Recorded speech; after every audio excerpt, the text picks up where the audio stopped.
Hello, everybody.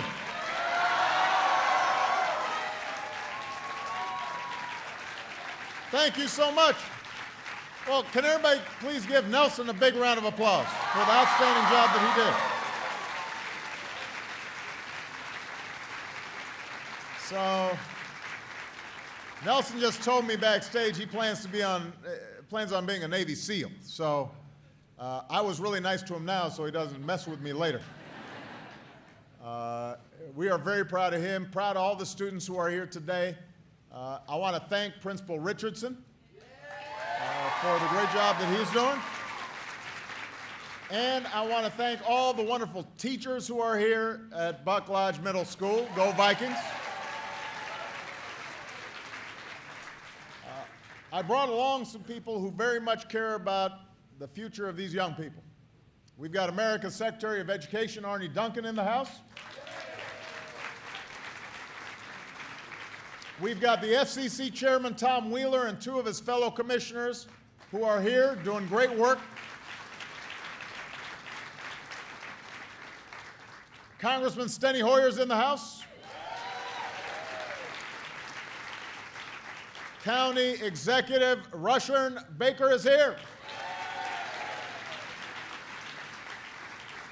And we've got some business leaders who've made some very big commitments today because they know that your education is the very best investment that all of us can make in America.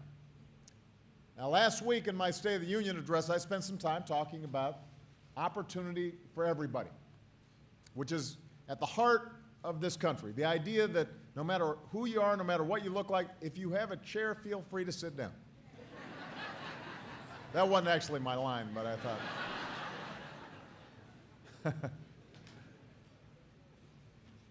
But at the core of America, the essence of it, what makes us exceptional is this idea, no matter what you look like, where you come from, what your last name is, if you're willing to work hard, if you're willing to live up to your responsibilities, you can make it here in America. But each generation has to work hard to make sure that dream of opportunity stays alive for the next generation. And the opportunity agenda that I laid out last week will help us do that. It's focused on 4 areas. Number 1, more new jobs. Number 2, training folks with the skills to fill those jobs. Number 3, making sure our economy rewards hard work with decent wages and economic security. And number 4, the piece I'm here to talk about today, guaranteeing every child access to a world-class education. Every child, not just some, but everybody.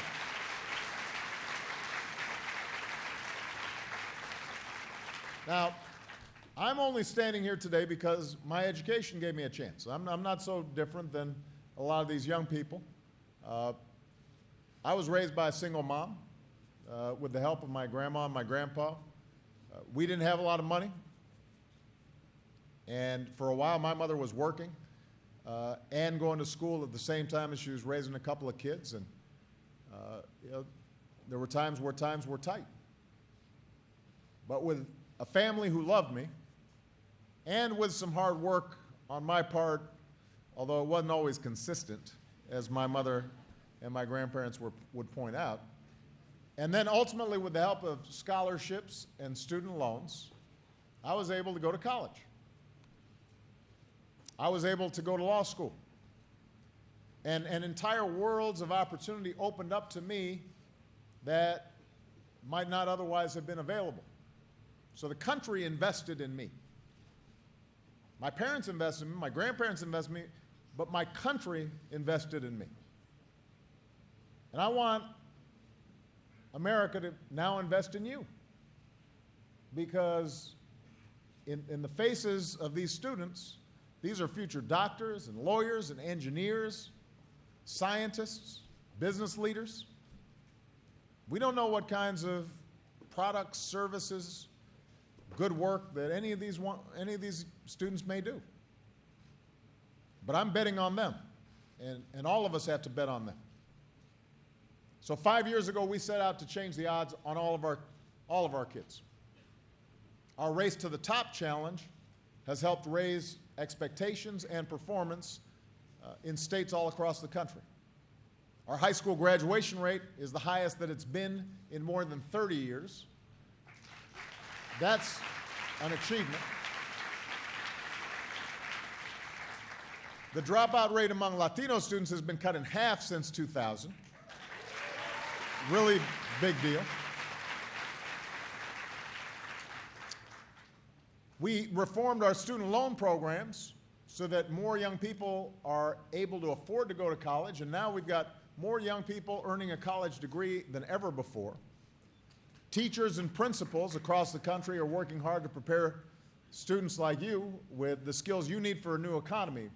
Not just the basics of reading and writing and arithmetic, but skills like science and technology, engineering,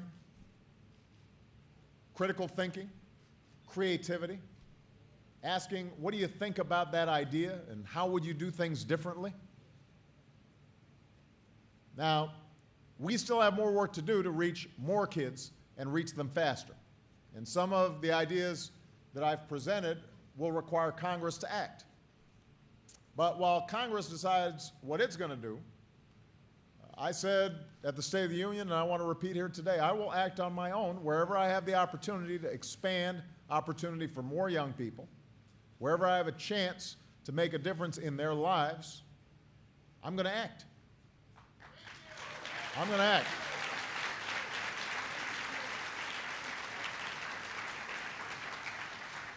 So in this year of action, we're going to work with states and communities to help them make high-quality pre-K available to more young children.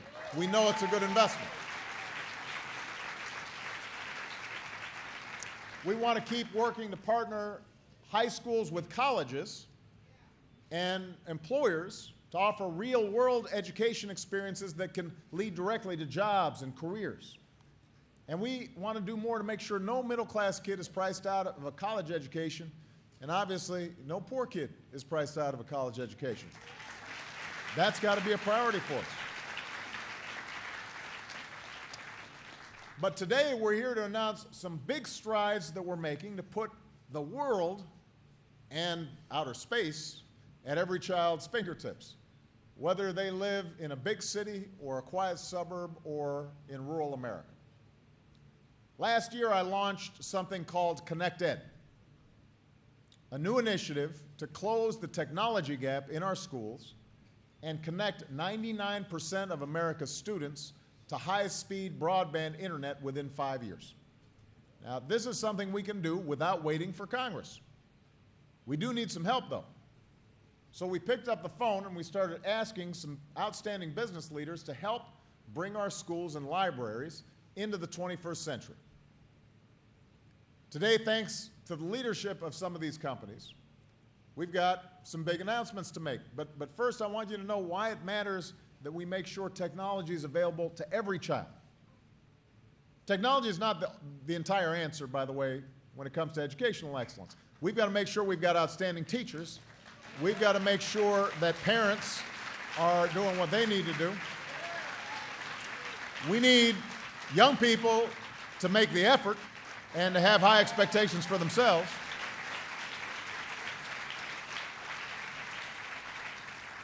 But technology can help. It's a tool. It's just one more tool. So today, the average school has about the same internet bandwidth as the average American home. But it serves 200 times as many people. All right, think about it. So you've got the same bandwidth, but it's a school. It's not your house. Only around 30% of our students have true high-speed internet in the classroom. In countries like South Korea, that's 100%. Now, we shouldn't give that kind of competitive advantage over to other countries. We want to make sure our young people have the same advantages that some child in South Korea has right now. In a country where we expect free Wi-Fi with our coffee, we should definitely demand it in our schools.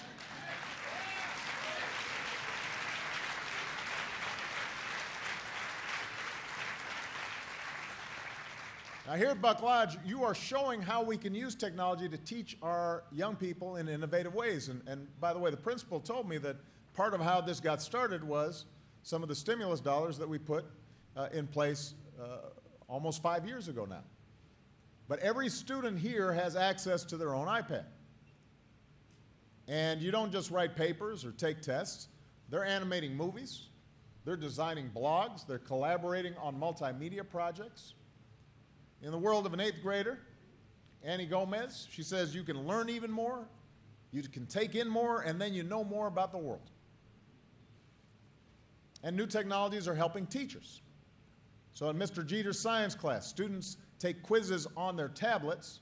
He then can check the answers in real time, and he can figure out who needs extra help. In Miss Galinet's language arts class, students learn vocabulary not just with flashcards, but with online video. In Miss Stover's math class, I was just over with Miss Stover. Students bring their tablets home to watch lectures about concepts like ratios and rational numbers, and then use the next day's classroom time applying those concepts to the real world.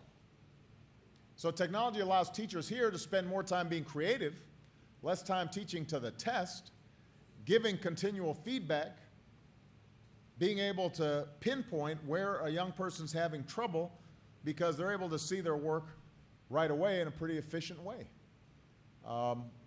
And I will say, when I was just in a classroom, there was a lesson plan that was organized around the Curiosity rover in Mars.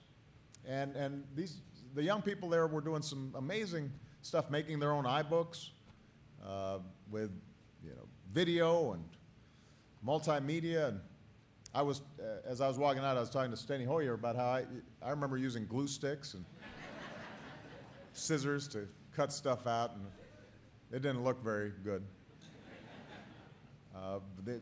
These guys were making books you could publish. But it makes learning exciting, it makes it interesting. If you're studying science and you are actually seeing the engineers who built rover talk about what it is that, or the Curiosity rover, talking about what they're doing and how they did it, and being able to see the rover on the Martian landscape, it makes vivid and real math and science in a way that is more interesting to the students, which means that they're more likely to be engaged and can potentially do better. And this is how it should be for every student and every teacher at every school and library in the country. That's how it should be for everybody, not just some.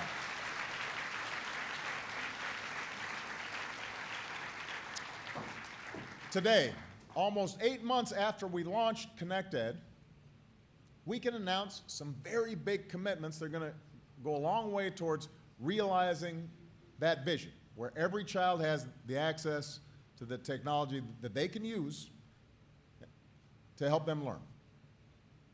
So, under Tom Wheeler's leadership, the FCC is announcing a down payment of $2 billion to connect more than 15,000 schools and 20 million students to high-speed broadband over the next 2 years. 15,000 schools, 20 million students. It won't require a single piece of legislation from Congress. It won't add a single dime to the deficit. And even better, some of America's biggest tech companies have decided to join this effort with commitments worth more than $750 million. So let me just give you some examples. Apple will donate $100 million worth of iPads, MacBooks, and other products to schools across the country. That's an enormous commitment. Sprint will provide free wireless service for up to 50,000 low-income high school students over the next 4 years, so their 21st century education isn't confined to the classroom. AT&T will donate over $100 million worth of wireless service to middle school students so they can continue to do homework when they get home. Autodesk will make its 3D design software available for free to every high school in the country.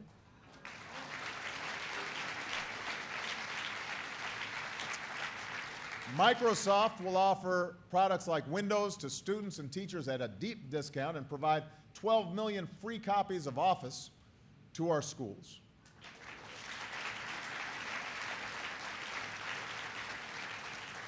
O'Reilly Media and Safari Books Online will donate more than $100 million worth of ebooks that will help students learn technology skills like coding and web design. And finally, because no technology will ever be as important as a great teacher, Verizon will expand a program to help train educators to use all these new tools in all 50 states. So I want to thank all the business leaders who are here today for stepping up. Why don't you stand up? Let's give them a big round of applause. We're very proud of them. Thank you.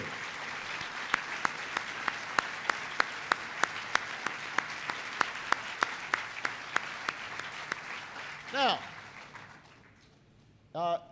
this is an extraordinary commitment by these business leaders, but yeah, they're business leaders, so they're not just doing it out of the goodness of their heart. They want the country to do well, but they also understand that they want educated customers. They want customers who are able to get good jobs, who are going to be using these tools in the future. They want that next young architect coming out of here to be familiar with using that iPad so that they're designing buildings and using their products. They know that the entire economy will be lifted if more of our young people are doing better. So they're doing good, but they'll also help them succeed from a bottom line perspective by this kind of participation. They are united in their support of young people like you, even though sometimes they compete against each other. Because all of us have a stake in your education and in your future. And that's why we have to build on this progress together. Later this year, I'm going to ask Congress to do its part and give teachers using cutting-edge technologies the training they deserve. Because it's important. As I said before, technology is not a silver bullet. It's only as good as the teachers who are there using it as one more tool to help inspire and teach and work through problems. And although I've noticed that these days when I visit schools, most teachers are much younger than I am. I'm getting on in years, obviously, which means that I'm not always as familiar with iPads and technology as I need to be.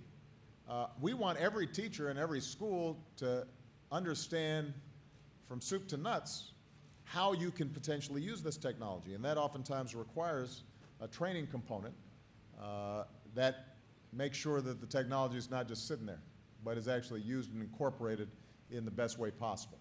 So I'm going to ask every business leader across America to join us in this effort. Ask yourself what you can do to help us connect our students to the 21st century. Ask yourselves what you can do to support our teachers and our parents and give every young people every shot at success. And we can make this happen. And just imagine what it will mean for our country when we do. Imagine what it could mean for a girl growing up on a farm to be able to take AP Biology or AP Physics even if her school is too small to offer it because she's got the access to technology allows her to take those classes online. Imagine what it means for a boy with an illness that confines him sometimes to home, where he can join his classmates for every lesson with FaceTime or Skype. Imagine what it means for educators to spend less time grading tests and papers, more time helping young people learn. Imagine more businesses starting here and hiring here because they know for a fact that the young people here are going to be equipped with the skills that are better than anybody else on earth. That's the future we're building. That's what these companies are investing in. And if America pulls together now, if we do our part to make sure every young person can go as far as their passion and their hard work will take them, whether it's to Mars or to the bottom of the ocean or to anywhere on this planet where you've got an internet connection, if we commit ourselves to restoring opportunity for everybody, then we can keep the American dream alive for generations to come. That's our main project. That's our main obligation. That's why I ran for president. That's what I'm going to be working on for the next 3 years. Thank you for all the work that you're doing here at this outstanding school. God bless you. God bless America. Thank you.